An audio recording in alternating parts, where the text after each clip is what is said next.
তখন দিচ্ছে যা দেবে তাই সই, কেন আমি তো বস্তুগ্রাহী নই, আমি হলাম ভাবগ্রাহী, প্রীতিগ্রাহী।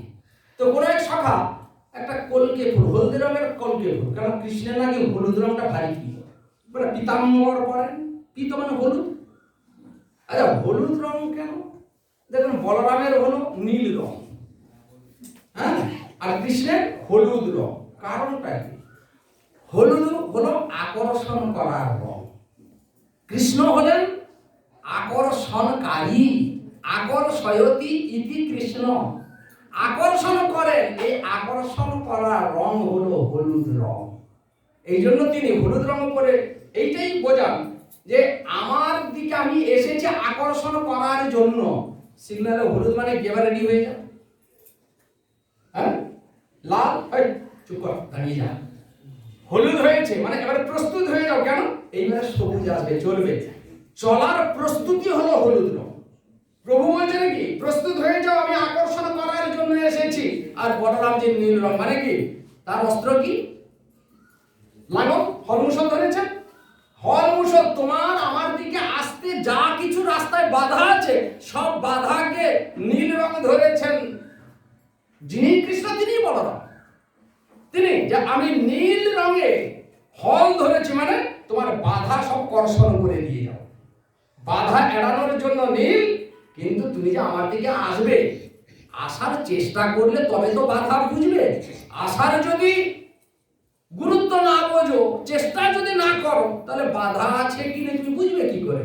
তাই আগে আমি হলুদ রং দেখে তোমাকে আমার দিকে আসার প্রেরণা দিলাম।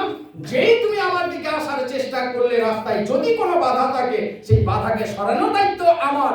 আমি নীল রঙে হল ধরেছি, হল চালিয়ে একদম লেভেল করে দিয়ে যাবো। বৃন্দাবন এত রং থাকতে খালি নীল রং পড়লেন কেন? ঘটনা বড় কথা নয়, ঘটনার কারণ লীলা বড় কথা নয়, লীলা রহস্যটা হলো বড় কথা। এই লীলা কেন করলেন, এর রহস্য কি?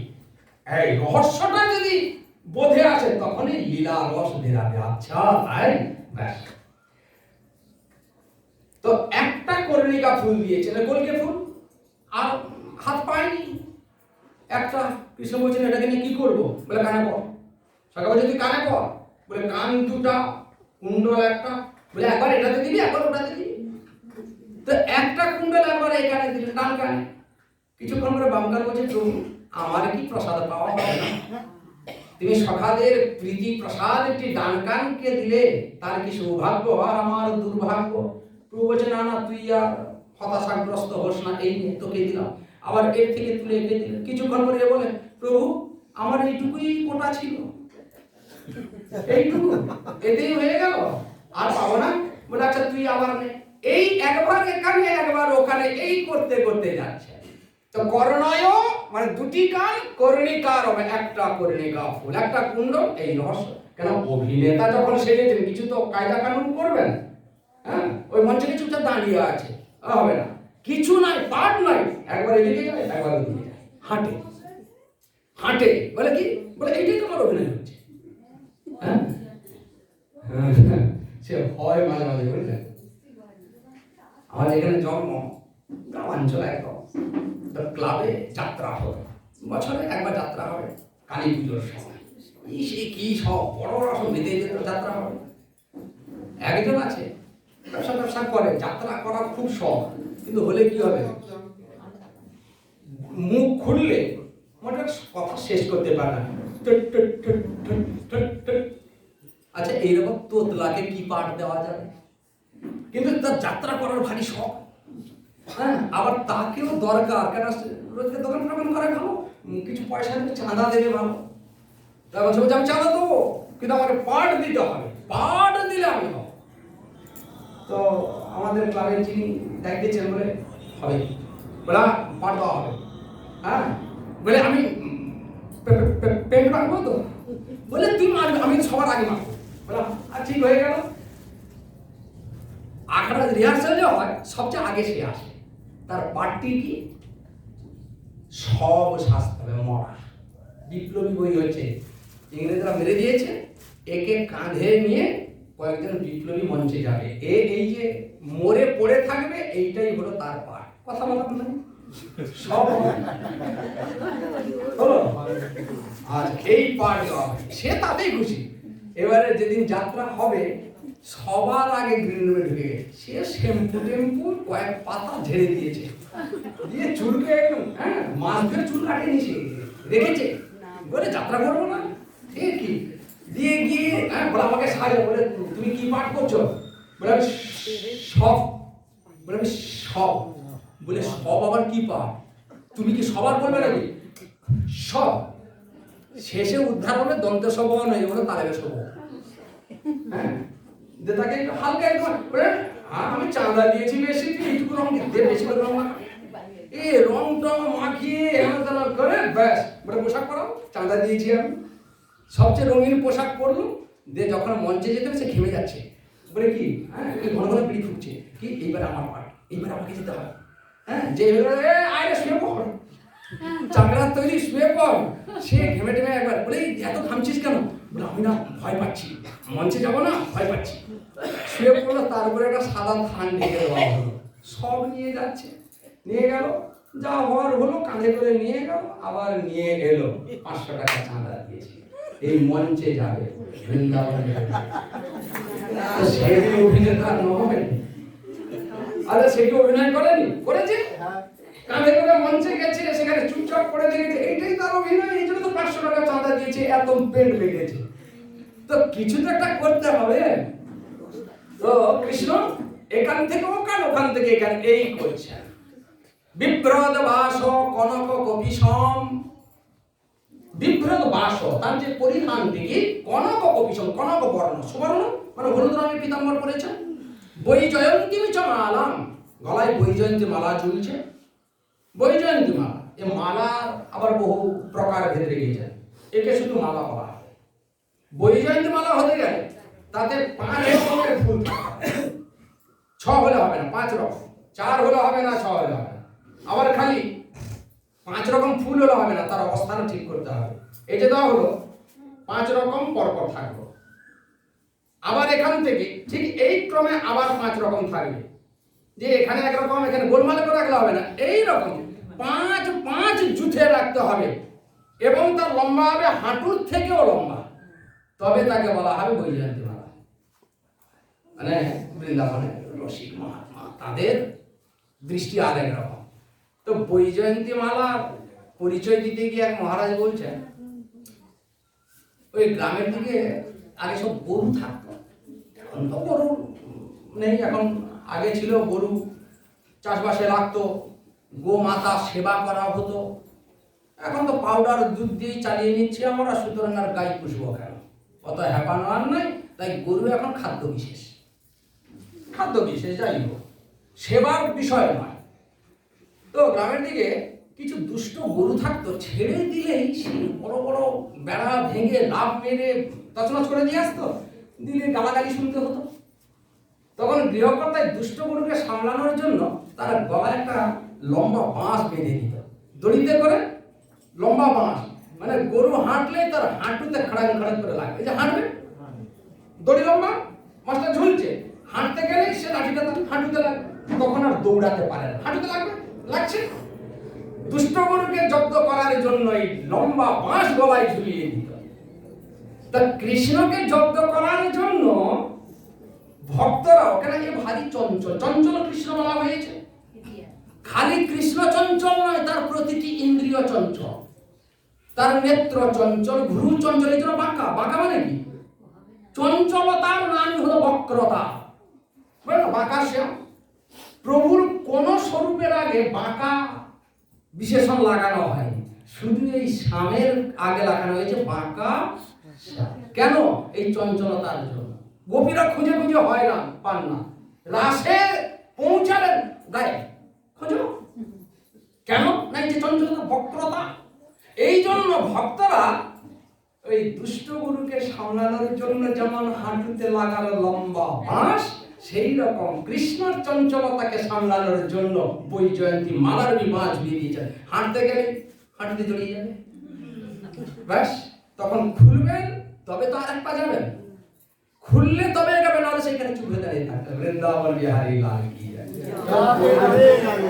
তো বৈজয়ন্তী মালার আরেক নাম হলো দুষ্ট গুরুকে নিয়ন্ত্রণ করার বাস। এবারে যার যা বোঝার বোঝো। রসিক মহাত্মা তারা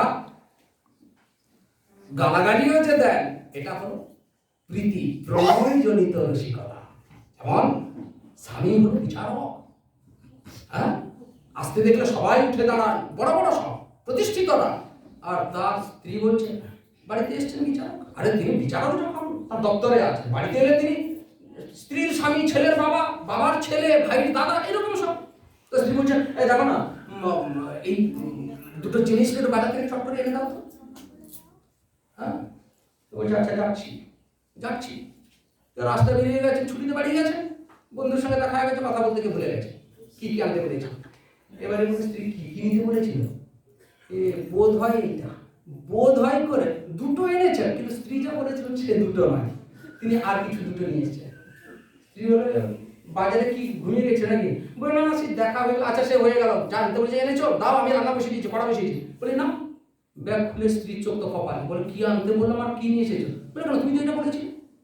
বলে এই বুদ্ধি নিয়ে তুমি বিচার করো, কে তোমাকে চাকরি দিয়েছে বলো?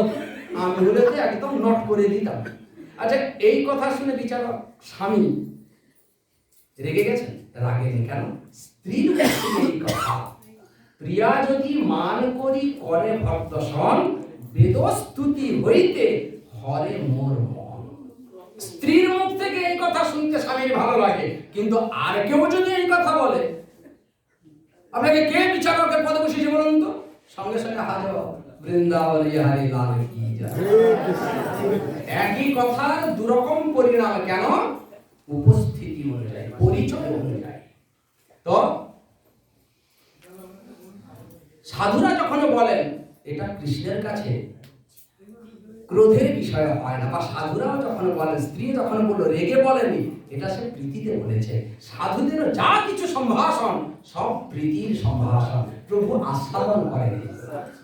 হ্যাঁ, রন্ধ্রান বেণো রাধর সুধয়া পুরয়ন গোপ বৃন্দই, এইভাবে বৈজয়ন্তীমালা করেছেন। আর কি না, চারিদিকে সখারা দাঁড়িয়ে আছেন, মাঝখানে ইনি মুখে বাঁশি রেখেছেন। রন্ধ্রান বেণো, বেণো মানে বাঁশির রন্ধ্রতে অধর সুধয়া পুরয়ন, ফু দিচ্ছেন, তার অধরামৃত ভর্তি করছেন, ফু দিচ্ছেন, এই অধরামৃত দিচ্ছেন। চারিদিকে সখারা দাঁড়িয়ে আছেন। বৃন্দাবনস্থম, বৃন্দাবন স্বপদ রমণম, এইভাবে তিনি দাঁড়িয়ে বাঁশি বাজালেন। আবার কিছু দূর গিয়ে দাঁড়িয়ে পড়লেন, সখারা ঘিরে ধরলো। আবার কিছু দূর গিয়ে দাঁড়িয়ে পড়লেন। এইভাবে গাই বাছুর সখাদের নিয়ে তিনি লীলা বিহার করছেন। আর সখারা এক স্বরে উদ্ঘোষ করছে, জয় কানহাইয়া লাল কি। যশ কীর্তি, কীর্তিকারীর যশ কীর্তন করছেন সখারা, ক্লান্ত হচ্ছেন না। যত যশ কীর্তন করছেন তত তাদের যেন ফুর্তি আসছে, ফুর্তি আসছে, ফুর্তি বাড়ছে। এইভাবে সমগ্র বৃন্দাবনকে কৃতার্থ করছেন ব্রজেন্দ্র নন্দন। শুধু বাদ রইলাম আমরা, সখীরা আক্ষেপে বলছেন, গোপীরা সখাদের কৃতার্থ করছে, বৃন্দাবনের লতা পাতা বৃক্ষ ঘাস ব্রজভূমির প্রতিটি ধূলি কণাকে কৃতার্থ করছে, শুধু আমরাই বঞ্চিত রইলাম রে সখী। ঠিক আমাদের এই গোপী জন্মকে। এর চাইতে যদি আমরা বৃন্দাবনে কোনো একটা পশু হতাম, কোনো এক পশু হতাম। গোপী মধুর ভাবে স্বরূপ হলো আক্ষেপাত্মক স্বরূপ, আক্ষেপ। ধন্যাস্ম মূঢ়মতয়ো বিহরিণ্যেতা ইয়া নন্দনন্দনমুপাত্ত বিচিত্র বেশম আকর্ণ বেণুরণিতাম সহ কৃষ্ণ সারা পূজাম দধুর্বিরচিতাম প্রণয়াবলোকয়ী। সখী, এই বৃন্দাবনে যদি আমরা হরিণ বিশেষ পশু হতাম, বৃন্দাবনে হিংস্র জন্তু নাই, কিন্তু কোমল স্বভাবে শুক পিক আদি পাখি আছে, হরিণ, খরগোশ, এইসব নিরীহ যাদের থেকে ভয় নেই, এইরকম কোন একটা হরিণী কৃষ্ণ সারা। পুরুষ হরিণীকে বলা হয় কৃষ্ণ সার, আর হরিণীকে বলা হয় কৃষ্ণ সারা, স্ত্রীলিঙ্গ। তো হরিণী তার স্বামী সন্তানদের নিয়ে ঘাস খাচ্ছে। বলছেন ধন্যাস্ম মূঢ় মতয় অপি হরিণ্য এতা। মূঢ়মতি, তাদের তো জড়বুদ্ধি পশু, হলেও তাদের জীবন ধন্য জীবন। ধন্য মানে হরিণীর কথা বলছেন, তার জীবন ধন্য জীবন, তার কারণে তার স্বামী সন্তানের জীবনও ধন্য হয়ে গেল। কেন না, ঘাস খাচ্ছে। হঠাৎ আকর্ণ বেণুরণিতম সহ কৃষ্ণ সার। হরিণী সন্তান স্বামীর সঙ্গে ঘাস খাচ্ছে, আর ঠিক সেই সময়ে কৃষ্ণ বাঁশি বাজালেন। গোচারণে গিয়ে এ ঘাস খেতে খেতে তার কানে আকর্ণ বেণুরণিতম, তার কর্ণ কুহরে প্রবেশ করল সেই বেণুধ্বনি। স্বামী হরিণ ছেলে হরিণ তাদের কোনো প্রতিক্রিয়া দেখা গেল না, তারা যেমন ঘাস খাচ্ছিল খেতে লাগলো। এই হরিণী শুধু ঘাটটা তুলল, মাথাটা উপরের দিকে তুলল, শরীর নড়ছে না, তার পা যেখানে ছিল সেইখানে। তার মুখে তুলে নেওয়া ঘাস আছে, কিন্তু গিলতে পারছে না, অথচ পেটে ক্ষুধা আছে। সে কিছুক্ষণ স্থির থেকে বুঝতে চাইল, চেষ্টা করলো এই ধ্বনিটি কোন দিক থেকে আসছে। এই করতে করতে হঠাৎ ধীরে ধীরে তার চোখটা বন্ধ হচ্ছে, মানে সে খুঁজছে কোন দিক থেকে আসছে। এই করে যখন বুঝলো ওই দিক থেকে আসছে, সে সেই দিকে ঘুরে চলতে শুরু করল। একবারও তার স্বামী সন্তানের কথা ভাবলো না, বা তার স্বামী সন্তান তাকে নিষেধ করলো না, যেও না। বৃন্দাবন হয়েছিল, যজ্ঞকারী ব্রাহ্মণরা ছিলেন, যাজ্ঞিক ব্রাহ্মণ। তারা জ্ঞান মার্গে, তারা ওইসব ভক্তি টক্তি প্রেম ওসব বোঝেন না, কিন্তু তাদের পত্নীরা হলেন প্রেমিক। কৃষ্ণ বলরাম দাদাকে নিয়ে, সখাদের নিয়ে গাই চড়াতে চড়াতে একটু দূরে চলে গেছেন। ঠিক তার কাছাকাছি এই যাজ্ঞিক ব্রাহ্মণরা যজ্ঞ করছেন। হঠাৎ সখারা বলছেন, ও কানুয়া বলুয়া, আমরা তো ঘর থেকে অনেক দূরে চলে এসেছি, ফিরতে তো অনেক সময় লাগবে, আমাদের কাছে তো পেটের কোনো সাধনও নাই, মানে কোনো খাদ্য নাই, কি হবে? কোনো কোনো সকাল উঠিয়ে পড়লো, কৃষ্ণ আর সহ্য হচ্ছে না, তুই কিছু একটা ব্যবস্থা কর। তখন কৃষ্ণ বলছেন, এই দেখ, ওই দেখ ওইদিকে ধোঁয়া উঠছে, ওখানে না কিছু ব্রাহ্মণ বোধ হয় যজ্ঞ করছে, মনে হচ্ছে যজ্ঞের অনুষ্ঠান, জেনেও বলছেন মনে হচ্ছে, তোরা যা গিয়ে বলবি, নিশ্চয়ই ব্রাহ্মণ, হ্যাঁ, তারা তোদের অবস্থা দেখে কিছু না কিছু দেবে, যা। সখারা গেলেন, প্রণাম করলেন, হে ব্রাহ্মণ দেবতাগণ প্রণাম, আমরা কৃষ্ণ বলরামের সখা, আমরা অভুক্ত ক্ষুধার্ত, সঙ্গে কিছু নাই, ক্ষুধার কষ্টে আমরা সবাই জর্জরিত হচ্ছি, কিছু যদি ব্যবস্থা করেন আপনাদের খুব মঙ্গল হবে, আর আমরাও বেঁচে যাব। যাজ্ঞিক ব্রাহ্মণরা যজ্ঞ করছিলেন, দেওয়া তো দূরের কথা, হ্যাঁ দিয়েছেন, দেননি তা নয়, তবে খাদ্য নয়, কত বড় বড় চোখ দিয়েছে, বড় বড় চোখ করে তাকালেন, মানে তার ভাবটি এইরকম, আর একবার যদি যজ্ঞে বাধা সৃষ্টি করেছিস, হয়তো ঘিয়ের সঙ্গে তোদেরও দিল, মানে ভাবটি এইরকম। চোখ দিয়ে ক্রোধের আগুন ঠিকরে পড়ল। এনারা বললেন, পালা রে পালা, বরং ক্ষুধায় মরা ভালো, ওই বামুনের গুণে আগুন ধরে ছুটলেন, পালিয়ে এলেন। কেন হলো না? সেটা তোদের অবস্থা দেখে বুঝতে পারছি হলো না, এখন কি হবে বল? আরে ব্যবস্থা হবে, শোন, তোরা সদর দিয়ে যাবি না, খিড়কি দিয়ে যাবি। ব্রাহ্মণরা এরকম করেছেন, তাদের পত্নীরা না খুব ভালো, দেখবেন, হ্যাঁ এরা শুধু চোখ দেখিয়েছে, আর তার পত্নীরা গেলে একদম দিয়ে দেবে, আর ফিরতে হবে না। বলে না, গিয়ে দেখ। গেলেন, তাদের সামনে যেই বলেছেন, ব্রাহ্মণীদের সামনে, আমরা কৃষ্ণ বলরামের সখা ও ভক্ত, সঙ্গে সঙ্গে সেই ব্রাহ্মণেরা চর্বচস্বরের জপেও যত রকমের আয়োজন হয়েছিল, প্রস্তুত হয়েছিল, সব খাদ্য সাজিয়ে, হ্যাঁ, সবাই বেরিয়ে পড়লেন কৃষ্ণ বলরাম এবং তাদের সখাদের ভোজন করাতে। যেই বেরিয়ে যাচ্ছেন, তাদের স্বামীরা দেখলেন, নিষেধ করছে না, ঘরের বাইরে পা রাখবে না, একবার যদি পা রেখেছো তাহলে কিন্তু ঘরের দুয়ার বরাবরের জন্য বন্ধ হয়ে যাবে তোমাদের সামনে। শুধু স্বামী বলেনি, যজ্ঞ উপলক্ষে এই স্ত্রীদের ভাইরা এসেছিল, তারাও বলছে দিদি যাস নে, তাহলে আমার বাড়ির দুয়ার বন্ধ হয়ে যাবে। বাবা বলছে বন্ধ, ভাই বলছে দুয়ার বন্ধ, স্বামী বলছে বন্ধ, সব বন্ধের ধমক দেওয়া সত্ত্বেও তারা কিন্তু থামে নিয়ে এসেছে, কিন্তু বাধা তো দিয়েছেন। এখানে এই হরিণী চলছে, তাকে বাধাও দিল না তার স্বামী, বাধা তো দিল না, উল্টে স্ত্রীর সঙ্গ দিল। স্ত্রী যেদিকে যাচ্ছে তার স্বামী সন্তান সাথী হয়ে চলেছে। যেতে যেতে ঠিক হরিণে পৌঁছে গেল তার খোঁজার বিষয়ের কাছে, গিয়ে দেখছে বাহ, ধন্যাস্ম মূঢ়মতয়োপি হরিণ্য এতয়া নন্দন নন্দনন্দন উপাত্ত বিচিত্র বেশম। উপাত্ত, উপ মানে সমীপে, যখন নন্দনন্দনের কাছে পৌঁছালো তখন দেখছে তার বিচিত্র বেশম, তার যে রূপ, সেই রূপমাধুরী পান করছে নেত্রদ্বার দিয়ে, দুই চোখ রূপী দ্বার দিয়ে কৃষ্ণের রূপমাধুরী পান করছে। পান করতে করতে শুধু কাঁদছে। যারা তার ভাবটি এরকম, হে প্রভু, আমার কর্মের কারণে আমি পশু দেহ পেয়েছি, ইচ্ছে তো হচ্ছে তোমার চরণে একটা ফুল দিই, একটা তুলসী দিই, একটু প্রণাম করি, একটু সেবা করি, কিন্তু দুর্ভাগ্য আমি যে পশু দেহ, হাত নাই, চারটি পা, তাই আমি আমার এই নেত্র দ্বার দিয়ে তোমার সেবা করছি। পূজাম দধুর বিরচিতাম প্রণয়াপলোকই। আমার এই প্রণয় দৃষ্টি, প্রীতিময় দৃষ্টি, প্রণয় দৃষ্টি মানে প্রীতিপূর্বক যে দৃষ্টি তোমার দিকে দিচ্ছি, এই প্রীতিকেই তুমি অর্ঘ্যরূপে স্বীকার করো। এই প্রীতি দৃষ্টি তোমার পূজা, পূজার উপকরণ। পূজাম বিরচিতাম দধু মানে তুমি তা গ্রহণ করো।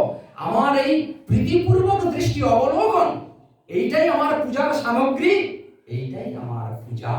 তুমি কৃপা পূর্বক আমার এই প্রীতি অর্ঘ্যকে স্বীকার করো। রাধে রাধে রাধে। সখী,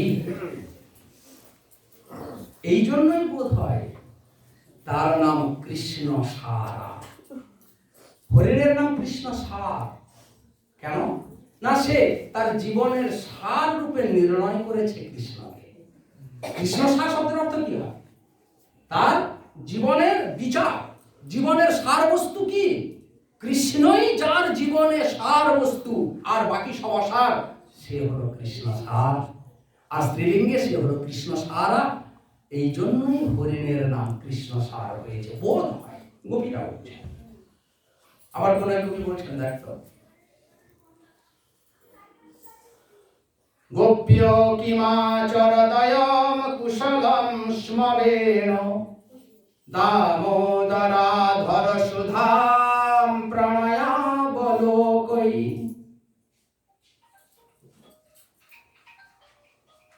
আমাদের সখারা গোপ্য কিম আচরত অয়ম, অয়ম গোপ্য, একই পাড়ায় থাকে, একই ঘরে থাকে। আমাদের ভাইরাই আজ কৃষ্ণ সখা, একই ঘরে থাকি, একই খাবার খাই, একই পরিবেশে আমরা থাকি, কিন্তু এক একজনের জন্য এক এক রকম বিধান।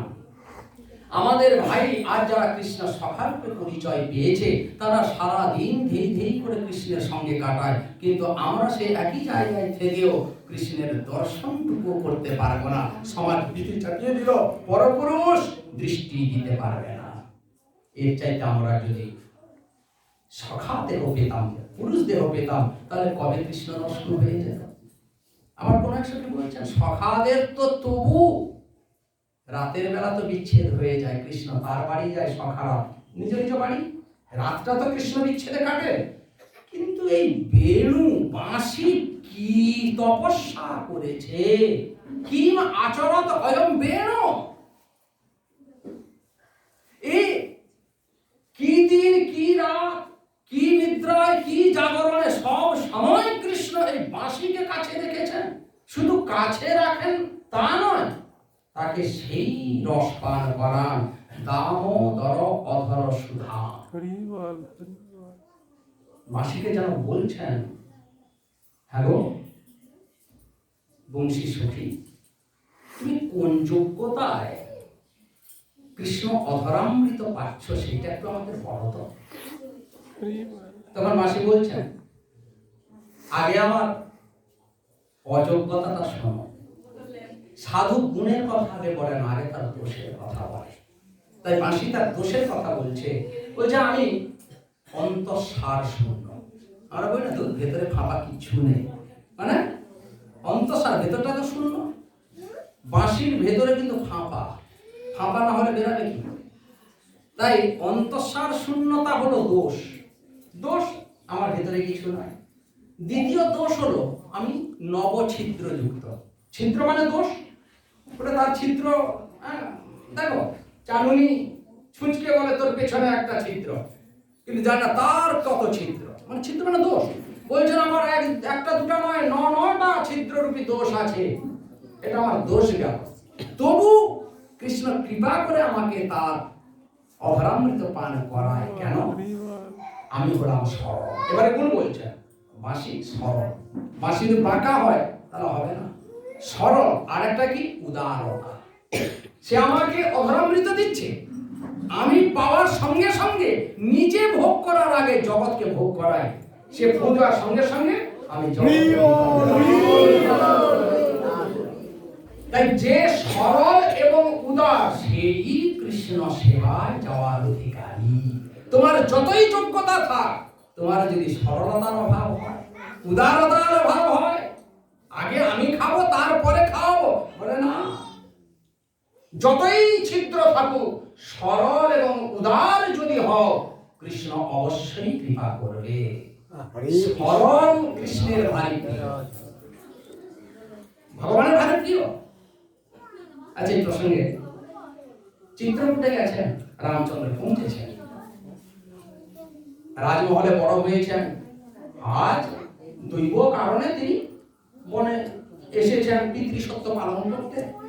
তো জঙ্গলে তার ঘর বাড়ি নাই, গুহায় থাকতে হবে। তো রামচন্দ্রকে দেখে ঋষিমুনিরা এগিয়ে এলেন। রামচন্দ্র যথাযোগ্য সম্মান দিয়ে ঋষিদের বলছেন, হ্যাঁ গো আপনারা তো বনবাসী, আপনারা বনে থাকেন, গুহায় থাকেন। আমি নতুন, আমি রাস্তাও জানি না, কোথায় গুহা আছে তাও জানি না। তা আমি কোথায় থাকবো এইটা যদি আপনি একটু বলতেন, যে কোন গুহায় থাকবো এটা যদি একটু আমাকে বলতেন খুব। হ্যাঁ, এই শুনে ঋষিরা বলবেন কি বলবেন, ইনি তো সর্বজ্ঞ, জানেন যে ঋষিরা কি বলবেন, যে হে প্রভু তুমি সবার হৃদয় গুহায় নিবাস করো।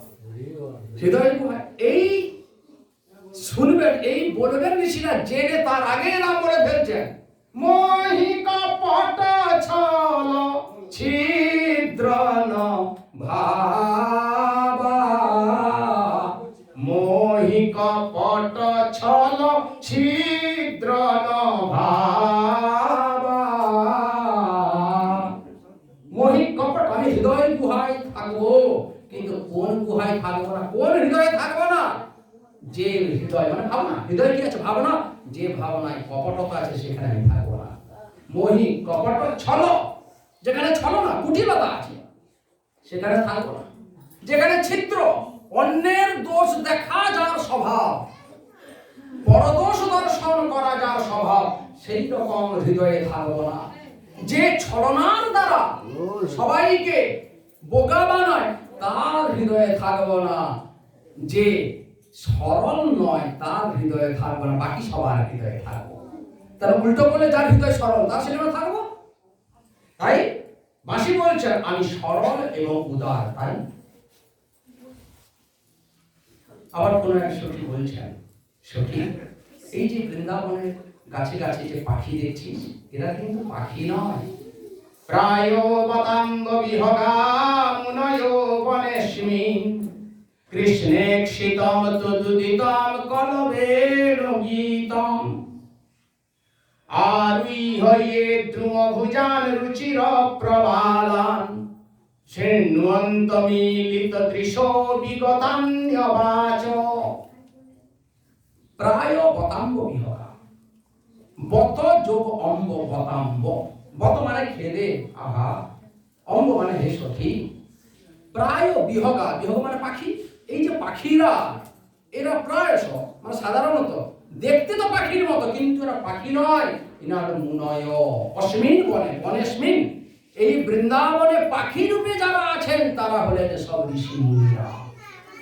কৃষ্ণের শীতম তদুদিতম কলবের গীতম, পাখি রূপে। আর ইয়ে দ্রুম ভুজন রুচির প্রবাস। দ্রুম মানে বৃক্ষ, ভুজ মানে তার শাখা। ক্ষুধার কারণে গাছে উঠেছেন, যে ডালে ফল হয়েছে সেই ফলের উপরে চঞ্চু ঠোঁট লাগিয়েছেন, খাবেন। আর ঠিক সেই সময়ে তদ উদিতম কলবের গীতম, কৃষ্ণ বাঁশি বাজিয়েছেন, তারা ফলে কামড় দেবেন, সেই সময় তাদের কানে বংশী ধ্বনি ঢুকলো। ঠোঁট আছে ফলের উপরে, পেটে আছে ক্ষুধা, কিন্তু কামড় বসাতে পারলেন না। তাদের চোখ যেন কৃষ্ণ ঈক্ষিত, কৃষ্ণকে দেখার জন্য চোখ মানে দৃষ্টি চলে গেল। দেহ আছে সেখানে, দৃষ্টি যেন বেরিয়ে গেল কৃষ্ণকে খুঁজতে। এই খুঁজতে খুঁজতে ঠিক এক সময় পেয়েও গেল। আর পেয়ে গিয়ে শৃণ্বন্ত মিলিত দৃশ্য, শৃণ্বন্তী অমিলিত দৃশ্য মানে মিলিত খোলা নয়, চোখ বন্ধ হয়ে গেল। তারা যেন ধ্যানস্থ হয়ে গেলেন। ধ্যানস্থ অবস্থায় সেই দৃষ্টি চলে গেছে, কৃষ্ণকে খুঁজতে পেয়েও গেছে। আর যে দেহ আছে ধ্যানস্থ অবস্থা মানে দৃষ্টি চলে গেছে, দেহ বসে সেই কৃষ্ণের বংশী ধ্বনি তারা শ্রবণ করছেন। বিগতান্যবাচ, বিগতানি অন্যবাচ, তাদের কলরব থেমে গেছে। এইভাবে নিজ নিজ আক্ষেপ প্রকাশ করছেন যে আমাদের এই গোপী দেহের চাইতে যদি পাখি দেহ পেতাম, পশু দেহ পেতাম, তাতে আমরা ধন্য হয়ে যেতাম সখী। বিধাতা যে কেন আমাদের এই স্ত্রী দেহ পাঠালেন, মানবী করে কেন পাঠালেন? যদিও বৃন্দাবনে মানব মানবী নাই, তবু যোগ মায়ার প্রভাবে লীলার পুষ্টি কারণে তারা ভাবছেন। তো এইরকম যখন মনের অবস্থা, কৃষ্ণ স্থির করলেন গোপীদের আর দূরে রাখা উচিত না। আমি গোপীদেরকে সেই অসমর্থ মাধুর্য রস পান করিয়ে তাদেরকে জগতের সামনে দৃষ্টান্ত রূপে স্থাপন করে দেব, যে দেখো এই গোপী, তাদের লৌকিক সাধন নাই, ভজন নাই, তবু কৃষ্ণের প্রতি প্রীতি ছিল। সেই প্রীতির টানে আজ তারা সেই জগৎপতিকে, যাকে অনুভব করার জন্য ধ্যানী জ্ঞানী যোগীরা জন্ম জন্ম কাটিয়ে দিচ্ছে, নাগাল পাচ্ছে না। আর এই আহিরি গোপীরা কিভাবে তাকে নাচিয়েছে দেখো। যেরকম বাঁদর নাচায়, সেই রকম গোবিন্দকে গোপীরা বাঁদরের মতো নাচে। যা বলেছেন তাই করেছেন। আমাদের নরোত্তম ঠাকুর মহাশয়ের এক পদের লাইন এরকম আক্ষেপে বলছেন এই গোপীদের কথা।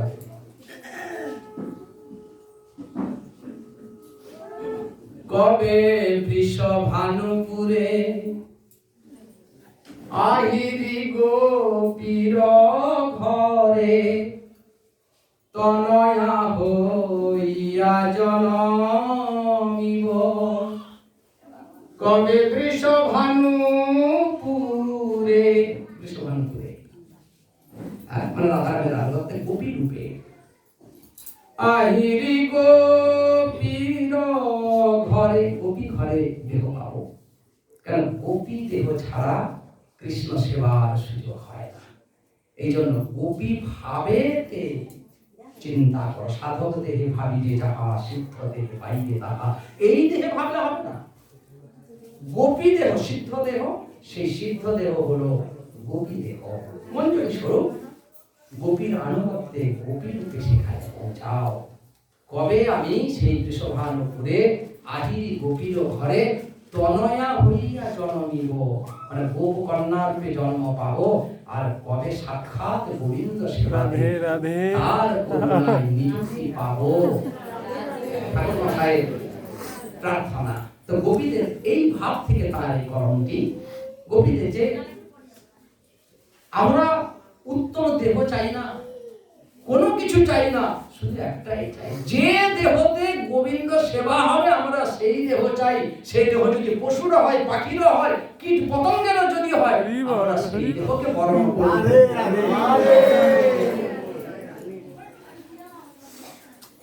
তো রাসলীলা করবেন বলে গোপীদের আমন্ত্রণ জানালেন, বংশী ধ্বনি করে আমন্ত্রণ জানালেন। ভগবান পিতা রাত্রি শরদ ফুল্ল মল্লিকা বিশ্বরন্তু মনশ্চক্রে যোগ মায়া উপাশ্রিত। আমরা কিন্তু একটু গোপী গীত শুনবো, রাসের বিষয়ে আমরা যাব না, গোপী একটু শুনবো। ভগবান হয়েও তিনি ভক্ত বাঞ্ছা করেন, তাই বলছেন ভগবান হয়েও। ভগবান তো ভগবান, সেখানে নতুন কথা কি আছে, কিন্তু এখানে ভগবান রূপে তিনি লীলা করছেন না, তিনি হলেন ভক্ত বাঞ্ছা কল্পতরু রূপে। যিনি প্রতিজ্ঞা করেছেন যে যথা মাম প্রপদ্যন্তে তাং তথৈব ভজাম্যহম, আমাকে যে যেমন ভাবে ভজে আমিও তাকে ঠিক সেইভাবে ভজি। সে যদি আমাকে শত্রু রূপে ভজে আমিও তাকে শত্রু রূপে, মিত্র রূপে ভজলে আমিও মিত্র রূপে।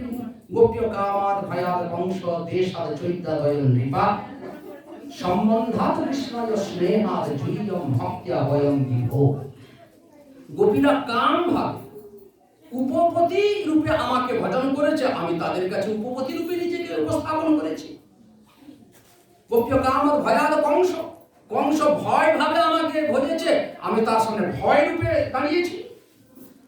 দেশাদ চৈত্যাদয় নৃপা, চেতিরা শিশুপাল আদি বিদ্বেষ ভাবে ভজন করেছে, আমিও সেই ভাবে গেছি, ইত্যাদি কথা।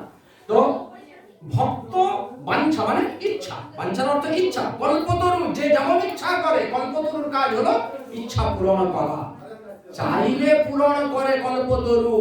আর ইনি এমন কল্পতরু, চাইতে হয় না, ভাবনা মাত্রেই ইনি পূরণ করে দেন। তাই ভক্ত বাঞ্ছা কল্পতরু রূপে তিনি এই রাসলীলা করবেন মনস্থ করলেন। পরিস্থিতি সেরকম দেখলেন, ইত্যাদি কথা। বংশী বাদন করলেন, বাঁশি বাজালেন, মানে গোপীদের আসার আমন্ত্রণ দিলেন। সেই বাঁশি শুনে গোপীরা যে যে অবস্থায় ছিলেন বেরালেন।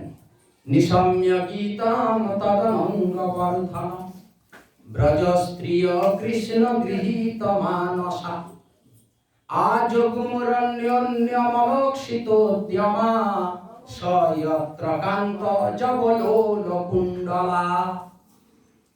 নিশম্য গীতম তদনঙ্গ বর্ধন, গীত মানে বংশীগীত এবং বংশীধ্বনি, তখন সেই বংশীধ্বনি নিশম্য শ্রবণ করে অনঙ্গ বর্ধন, অনঙ্গ মানে কি, ন অঙ্গ অনঙ্গ, অনঙ্গ কার নাম, কামদেবের নাম। কামদেবের অঙ্গ ছিল, আমাদেরও যেমন আছে কামদেবেরও ছিল। শঙ্করজি দয়া করলেন, শঙ্করজি ধ্যান করছেন, আর কামদেব তিনি সবাইকে ডুবিয়ে গেছেন। তার যে পঞ্চস্বর আছে ইত্যাদি যে পাওয়া, এসব বলা হয়। হে বাবা, কাম কাকে ছেড়েছে, কাউকে ছাড়েনি। তাই কামদেব ভাবছে আমি অজেয়, হ্যাঁ, আমাকে কেউ পরাস্ত করতে পারবে না। তো সবাইকে ডোবাতে ডোবাতে পৌঁছে গেছে কৈলাসে। শঙ্করজি ধ্যানস্থ অবস্থায় আছে।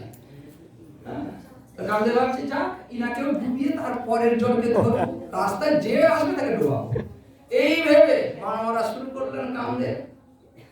কিন্তু ইনি তো আর অন্য কেউ না, শঙ্কর শিবজি মহারাজ।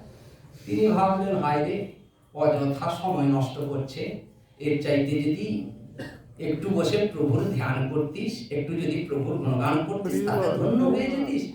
এইরকম চেষ্টা কেন? সময় থেমে থাকে না, সময় হয়ে যায়। যেই সময় হয়ে যায়, সময় হলো সবচেয়ে মূল্যবান। সেই সময়ের মূল্য যে না বোঝে আর জীবনই হারিয়ে যায়, সেই পিছিয়ে পড়ে। তাই শঙ্করজি কামদেবকে সাজা দেওয়ার জন্য নয়, তার সময়ের সৎ বিনিয়োগের জন্য এই ঘটনা ঘটালেন। তৃতীয় চোখ খুললেন শঙ্করজি মহারাজ। তৃতীয় চোখ মানে দুটো চোখ তো আমাদের কি তৃতীয় চোখ আছে? আছে। এই তৃতীয় চোখ কেবলমাত্র মানবের, দেব স্বরূপ আলাদা। এই মর্তলোকে, মর্তলোক দেবতারা থাকেন দেবলোকে, মর্তলোকে একমাত্র মানবকে দিয়েছেন এই তৃতীয় চোখ, অন্তর্দৃষ্টি বলে। এই তৃতীয় চোখ হলো জ্ঞান চোখ, মায়ারূপী অজ্ঞানেতে বন্ধ হয়ে আছে, এইটাকে খোলার নাম হলো সাধনা। সাধনাতে প্রভু পাওয়া যায় না, তিনি সাধনলব্ধ নন, তিনি জ্ঞান কৃপালব্ধ। তবে সাধনার কথা বলা হয়েছে কেন শাস্ত্রে? বলে সাধনার ফলে তোমার জ্ঞান চোখ খুলবে, বিবেক জাগবে, বিচার আসবে, সার অসার নির্ণয় করতে পারবে। তখন অসারকে ফেলে দিয়ে রাজহাঁস যেমন দুধ জল থেকে দুধটি পান করে জল ছেড়ে দিয়ে যায়, তুমিও তেমনি পরমহংস রূপে সংসারে থেকেও সংসারের অসার বাদ দিয়ে সার রূপী প্রভু চরণকে আশ্রয় করে এগিয়ে যাবে। যেই তৃতীয় চোখ খুলেছেন, জ্ঞান দৃষ্টি পড়া মাত্রে কামদেবের দেহ নষ্ট হলো, অঙ্গ হারিয়ে গেল। কামদেবের নাম পড়ে, কামদেব কিন্তু মারা যাননি, তার দেহটি নষ্ট হয়েছে, অঙ্গ নাই। কামের অঙ্গ আছে না, সেই দিন থেকে কামের নাম পড়লো অনঙ্গ। এতদিন অনঙ্গ নাম ছিল না, শঙ্করজি এই কৃপাতে অঙ্গ চলে গেল, নাম হলো অনঙ্গ। এই রাসলীলা কি? অনঙ্গ গল্প চূর্ণ লীলার নাম হলো রাসলীলা। কামদেবের গর্ব চূর্ণ করা। শঙ্করজি কৃপা করলেন, তাতেও কিন্তু কামদেব বুঝল না। হ্যাঁ, বুঝলেন না কামদেব? বলছেন প্রভু আমার শরীর নষ্ট করে দিয়েছেন, কিন্তু আমি হারিনি। কি করলে হারবে? এখন আপনি ধ্যানে ছিলেন তো, তাই আমার বাণ ঠিক কাজ করলো না। আপনি ধ্যানে থাকবেন না, সৎসঙ্গে থাকবেন না, কোনো কিছুতে না, বহু স্ত্রীদের মাঝে আপনি থাকবেন, কামোদ্দীপক পরিবেশ থাকবে, বহু স্ত্রীদের মাঝে আপনি থাকবেন, পরিবেশটাও সেই রকম কাম জাগানোর মতো পরিবেশ হবে, আর সেইখানে আমি আপনাকে বাণ মারবো। তাতে যদি আমি হেরে যাই, তবে আমি হার স্বীকার করবো। ভাবছেন বরাবর আমি পরীক্ষা নেব, তা কি হয়? ভক্ত তো পরীক্ষা নেবে। এতদিন আমি পরীক্ষক, আজ আমি পরীক্ষার্থী। কামদেব সেও তো ভক্ত, আজ ভক্ত আমার পরীক্ষা নেবে, তাই সব আমি পরীক্ষা দিতে প্রস্তুত। এই রাসলীলা কামদেবের কথা অনুযায়ী বহু গোপী এবং সেই রকম পরিবেশ। কামদেব পৌঁছেছে বাণ মারবে বলে, বাণ মারবে বলে পৌঁছেছে। যেই যাকে মারবে আগে তো তাকে দৃষ্টিতে আনতে হবে, লক্ষ্য স্থির করতে হবে। যেই গোবিন্দের উপরে দৃষ্টি দিয়েছে, গোবিন্দের রূপে মোহিত হয়ে কামদেব মূর্ছা গেলেন। কৃষ্ণ এসে ডাকছেন, ও মহাশয়, কামদেবের এক নাম হলো মদন। মদন মূর্ছা গেছেন মোহিত হয়ে। জাগালেন, বলে বাণ মারবেন না? বলে প্রভু আর কি বাণ মারবো, আমি হেরে গেছি। মদনকে রূপেতে মোহিত করলেন, তাই প্রভুর নাম পড়লো মদন মোহন। শঙ্করজি এক নাম হলো মদন দহন। মদনের অঙ্গকে দহন করেছেন, জানিয়ে দিয়েছেন, তাই শঙ্করজির নাম পড়লো মদন দহন। আর যিনি হরি তিনি হর। হরের নাম হলো মদন দহন, আর হরির নাম হলো, হরিরূপের নাম হলো মদন মোহন। এই যে মোহিত হয়ে মূর্ছা গেলেন, কামদেব হেরে গিয়ে বলছেন, প্রভু আর আমার মধ্যে যেন এই রকম গর্ব না জাগে, এই কৃপা করো। মদনের কামদেবের গর্ব চূর্ণ করেছেন এই রাসলীলাতে, আর কাম বিজয় দিলাম। আমাদের কাম মানে খালি যে দেহ সংসর্গ তা নয়, যাবতীয় কামনাকে বলা হয় কাম। আমাদের মধ্যে প্রত্যেকের মধ্যে কোনো না কোনো কাম আছে। কেউ মুক্তি কামনা করেন, কেউ বলেন ইত্যাদি, আমি কিচ্ছু চাই না, আমি খালি প্রতিষ্ঠা কামনা করি। ধর্ম অর্থ কাম মোক্ষ, মোক্ষটাও কামের মধ্যে। তাই বলছেন সকল প্রকার কামনার অবসান হবে, শুধু একটাই থেকে যাবে, প্রভু সেবা অধিকার মাগে। রাধে রাধে দীন কৃষ্ণ দাস, দীন কৃষ্ণ দাস। তোমার সেবা করা ছাড়া আর আমি কিছু চাই না। শুধু প্রভুর সেবা করার কামনা থাকবে, আর জাগতিক কামনা নিজের জন্য। মুক্তি দরকার আমার, আমি মুক্তি চাই, আমার মুক্তি দরকার, আমার জন্য কিছু থাকবে না। কার জন্য? তোমার সেবা করব। আমার সেবা করে তোমার কি লাভ? বলে যে তোমার সেবা করার সুযোগ পেয়েছি, এতেই আমার আনন্দ। রাধে রাধে। আমি খাই না খাই, মা খুব গরিব ঘরে, আরে গরিব ঘরের মায়েদেরকে সন্তান আনা হয়, খাবারই জোটে না, অপুষ্টিতে, তার স্তনে দুধামৃত নাই, অপুষ্টিতে ছেলে হয়েছে। মা কি করবে, কি কোথা থেকে আনবে? কারোর কাছ থেকে কিছু চেয়ে চিনতে সেই চাল এনে তাকে ভালো করে সেদ্ধ করে মার করে তাকে দুধ রূপে বোতলে করে খাওয়াচ্ছে, কি ঝিনুকে খাওয়াচ্ছে, অথচ তার পেটে কিছু পড়েনি। সে যে চেয়ে আনছে, নিজের ক্ষুধা আছে, সেদিকে তার হুঁশ নাই। তার ছোট্ট ছেলেটার পেটে যদি দু চারটা চালের দানা দেওয়া যায়, এই জন্য সে কেঁদে কেঁদে তার কাছে হাতে পায়ে ধরে চাইছে। সেই মাকে জিজ্ঞেস করো, কেন সে তার ছেলের নিজের ক্ষুধার কথা না ভেবে ছেলের ক্ষুধা মেটানোর জন্য কেন কেঁদে তার হাতে পায়ে ধরছে? সে মা বলতে পারে, এটা ভাষায় বলা যাবে না। মাতৃত্ব যেমন বোঝে, এতদিন মা হয়েছিল না, বুঝতে পারেন, আজ তার মাতৃত্ব তাকে সেই দিকে ঠেলে দিয়েছে। সেই রকম প্রেম এমন একটা জিনিস, প্রেম নিজের দিকে তাকাতে দেয় না, শুধু প্রেমাস্পদ। প্রেমাস্পদ, প্রেমের যিনি একমাত্র আশ্রয়, তার দিকেই ঠেলে নিয়ে যায়, সেই বোঝে। বৃন্দাবন বিহারী গোপীরা তদ অনঙ্গ বর্ধন, গোপীদের মধ্যে কৃষ্ণ সেবা বাসনা যে ছিল, এখানে কাম বলতে নিজের নয়, কৃষ্ণেন্দ্র প্রীতিবাঞ্ছা, ধরে প্রেম নাম, একে কাম দেখতে একই রকম, নিজের জন্য হলে কাম, প্রভুর জন্য হলে প্রেম। ইনাদের এখানে অনঙ্গ বলছেন, কিন্তু এটা নিজের জন্য নয়, কৃষ্ণের সেবার জন্য যে ভাবনা এতদিন ছিল আরো বেড়ে গেল। বর্ধনম তদ অনঙ্গ বর্ধনম, তদ বেণুগীতম শ্রুত্বা অনঙ্গ বর্ধনম। কাদের বাল্য? ব্রজ স্ত্রী ও কৃষ্ণ গৃহীত মানস। ব্রজে তো অনেক গোপী ছিলেন, অনেক স্ত্রী ছিলেন, সবার বাড়ি। যাদের মনকে প্রভু কৃষ্ণ অপহরণ করেছেন, কৃষ্ণ গৃহীত মানসা, কৃষ্ণের দ্বারা যাদের চিত্ত গৃহীত হয়েছে তাদেরই জাগলো, বেরালো, সব বেরিয়ে পড়লেন। এমন ভাবে বেরালেন যে যে অবস্থায় ছিলেন বেরিয়ে পড়লেন। আজগ্মুর অন্যন্য অলক্ষিত উদ্যমা, অন্যন্য অলক্ষিত উদ্যমা, বেরিয়ে পড়লেন। কিছু বেরিয়ে গেলেন, কিছু আটকে গেলেন, যাকে আটকানোর কথা পরে আসবে। এই যে বেরিয়ে গেলেন, যাচ্ছেন, তার পাশে আরো অনেকে যাচ্ছে। রাসস্থলীতে 100 কোটি গোপী গেছে, 100 ইউথ গোপিকা বর্গ, হ্যাঁ, মানে 100 কোটি গোপী এরকম বলছেন। আচ্ছা, এতজন যাচ্ছেন, কিন্তু অলক্ষিত উদ্যমা, কারোর দৃষ্টিতে কেউ নেই, সবার দৃষ্টিতে শুধু একমাত্র গোবিন্দ। দৃষ্টিতে গোবিন্দ আর ভাবনায় গোবিন্দ সেবা বাসনা।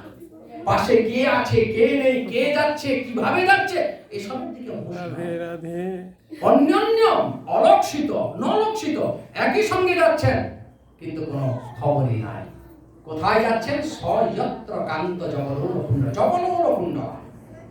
দ্রুত গতিতে যাচ্ছেন, তাদের কানের কুণ্ডল যেন অন্ধকার ভেতর, যদিও পূর্ণিমা রাত্রি ছিল, তবু জঙ্গলের মধ্যে অনেক গাছ আছে, গাছের আড়ালে চাঁদের কিরণ পৌঁছাচ্ছে না, অন্ধকার, সেই অন্ধকারকেও যেন ধুয়ে দিচ্ছে। তাদের কানের কুণ্ডলে যে দ্রুত গতিতে যাচ্ছেন, দুলছে, সেই কুণ্ডলের জ্যোতি, ধাতু আছে, সেই ধাতুর জ্যোতিতে যেন সেই অন্ধকার, চাঁদ যেখানে প্রকাশ পাঠাতে পারছে না, সেখানে গোপীর কুণ্ডল অনায়াসে পৌঁছে গিয়ে রাস্তাকে প্রকাশিত করে এগিয়ে নিয়ে যাচ্ছে। কোথায়? স্বকান্ত যত্র, যেখানে তাদের প্রিয়তম আছেন, সেইখানে। কিছু আটকে গেলেন, যেই বেরালেন, তাদের স্বামী, শ্বশুর, বাবা, এই যে গেছেন, কিছু বিবাহিতা, কিছু অবিবাহিতা আছেন, যারা গেছেন। আবার যারা আটকেও পড়লেন, তাদের মধ্যেও কিছু বিবাহিত অবিবাহিত। যারা বিবাহিতা স্বামীর সেবা করছিলেন, যেই বেরালেন দরজা খুলে বেরিয়ে যাবেন, তখন স্বামীরা বাধা দিলেন। অবিবাহিতাদের বাবা ভাই এরা বাধা দিলেন, রাতে তুমি কোথায় যাচ্ছ, যেতে পারবে না। দাঁড়ালেন, তিনারা যেতে পারলেন না। হা কৃষ্ণ বলে মূর্ছা গেলেন। দুঃসহ পৃষ্ঠ বিরহ তীব্রতা অধুতা সুধা ধ্যান প্রাপ্তাচ্যুতা শ্লেষ নির্বৃতা ক্ষীণ মঙ্গলা। এই শ্লোকের পর্যালোচনা খুব করেছেন। আগে শুনলাম আমরা না যে ঋষি পূর্বা ইত্যাদিরা ব্রজে এসেছেন সাধন সিদ্ধা, যারা সাধনের সিদ্ধি লাভ হয়েছে প্রভুর কৃপাতে, তারা গোপী ঘরে গোপী গর্ভে জন্ম পেয়েছেন সত্য, কিন্তু প্রত্যক্ষ কৃষ্ণ সেবা পাওয়ার যোগ্য এখনো হয়নি। কেন? তাদের মধ্যে, কারণ ঠিক তার পরের শ্লোকটি এরকম বলছেন, তমেব পরমাত্মানম যার বুদ্ধ্যাপি সঙ্গতা জহু গুণময় দেহম সত্য প্রক্ষীণ বন্ধনা। বলছেন সেই যারা আটকে গেলেন তাদের দেহে কিছু গুণের প্রভাব আছে। গুণের প্রভাব, গুণ কাকে বলে? সত্য রজতম ওই তিনকে গুণ বলে।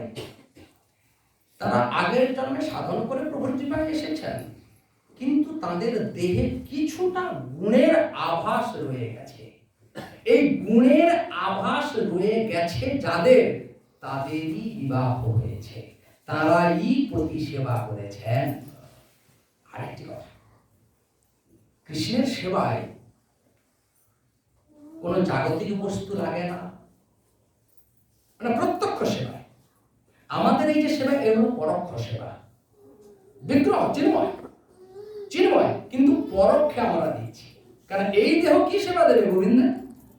পরোক্ষে। তাই আমরা জাগতিক জিনিস এনে দিচ্ছি, কিন্তু প্রত্যক্ষ সেবায় জাগতিক চলবে না, কৃষ্ণ স্বীকার করবেন না। আর যে বস্তু উচ্ছিষ্ট হয়ে গেছে সে বস্তু তো এখানেই চলে না। যে দেহ গোবিন্দ সেবায় যাবে সে দেহ কলঙ্কিত হয়ে গেছে পতি সেবনের দ্বারা। হ্যাঁ, আচ্ছা, এই পতি সেবন কেন হয়েছে? বলে তাদের গুণের যে আভাস, গুণের আভাস, তাদের কোনো কর্মফল নাই। দেহ কেন আসে? কর্মফল ভোগ করার জন্য। বৃন্দাবনে যারা এসেছেন তারা কর্মফলের ভোগ কারণে আসেননি, তারা প্রভুর কৃপায় গোপী দেহ পেয়েছেন। কিন্তু এই গোপী দেহ পেয়ে গেলেই যে কৃষ্ণের প্রত্যক্ষ সেবার সুযোগ হয়ে যাবে তা না। এখানে গোপী দেহ পেয়ে এই যে গুণের আভাসটি আছে, বলছে ঠিক কিরকম? রাত গিয়ে সকাল আসছে, সবে ভোর, কেন রাত্রি উষা, তারপরে প্রভা, দিবা আসবে। এই যে উষা, উষা কাল, পূর্ব গগনের পূর্বের দিকে তাকালে লাল দেখায় না?